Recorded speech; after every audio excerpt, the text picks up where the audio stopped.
I have to record this on 2 things, so I apologize. That's okay. It'll be in 3 places because it'll be on my phone too.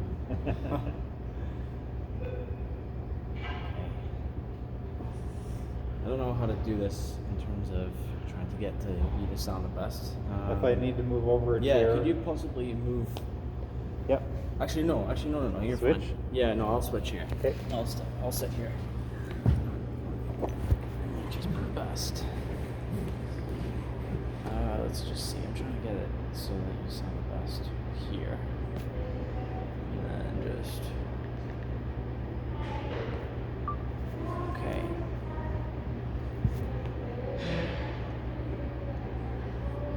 Okay, so we are here with John Klein, Johnklein. Hi, John. So where do you work? I work at the University of Regina. In what department specifically? I do information services, so my specialty is IT support.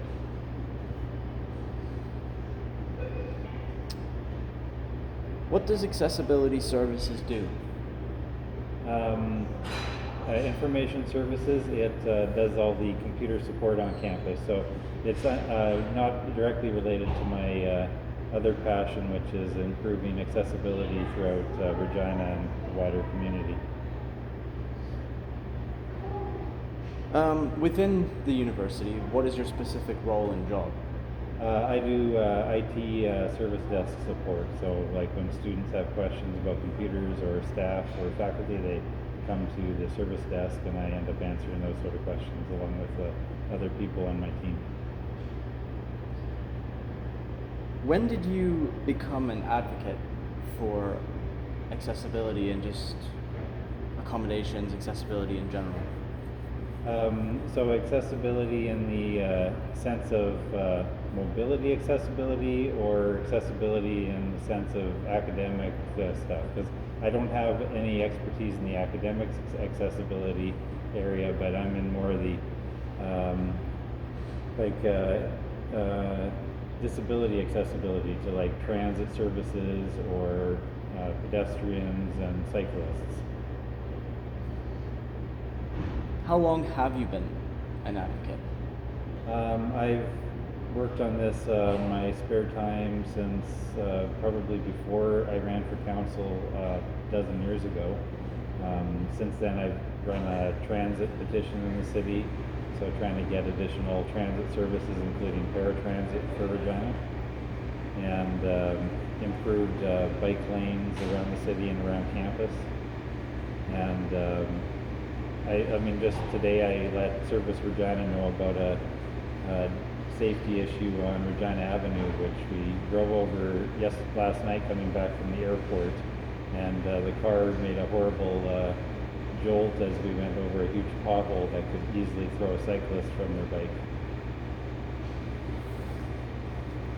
Why is accessibility important? If society doesn't serve everybody's needs, then people will be left out of society. So you have to be able to address issues of getting around where people can't get around because of their physical limitations, because otherwise you're excluding people from participating in society. In your opinion, what needs to be done in order to make the U of R more accessible? Some things that could be done are improving bicycle safety.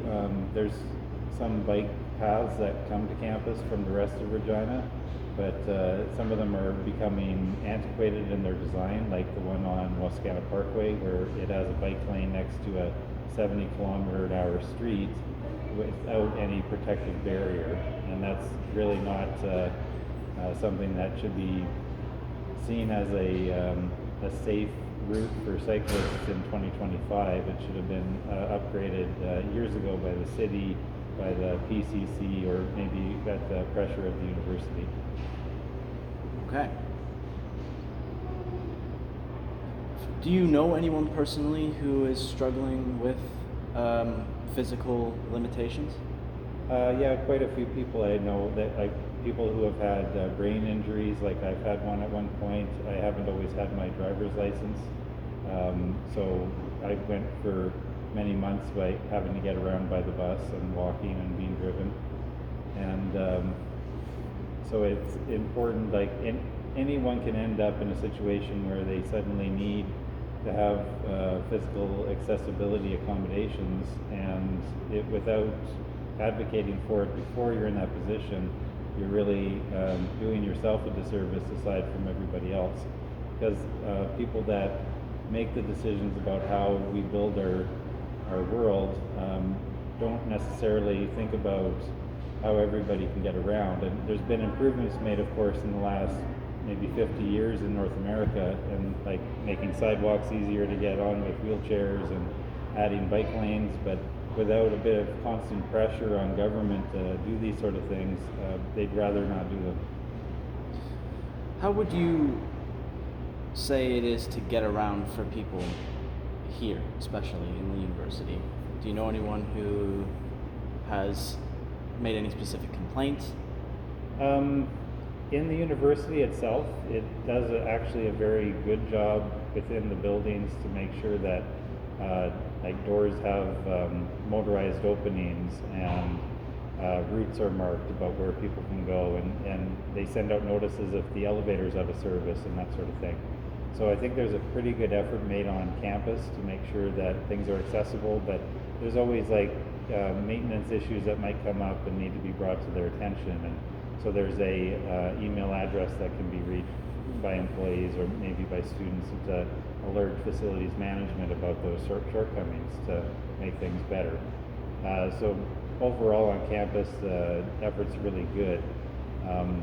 Of course, there's always room for improvement. And finally, how would you rate the U of R in terms of accessibility?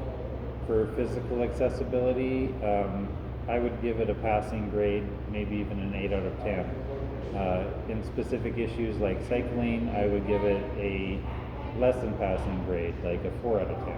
Because, I mean, some minor efforts have been made, and it's fairly easy to get to campus safely from some directions. But once you're on main campus, there are no bike lanes and no multi-use pathways that are designated that way. And so it's really, there's gaps that need to be filled in. Okay, well, thank you very much, John. It was nice speaking with you. You too, Joshua. Thanks.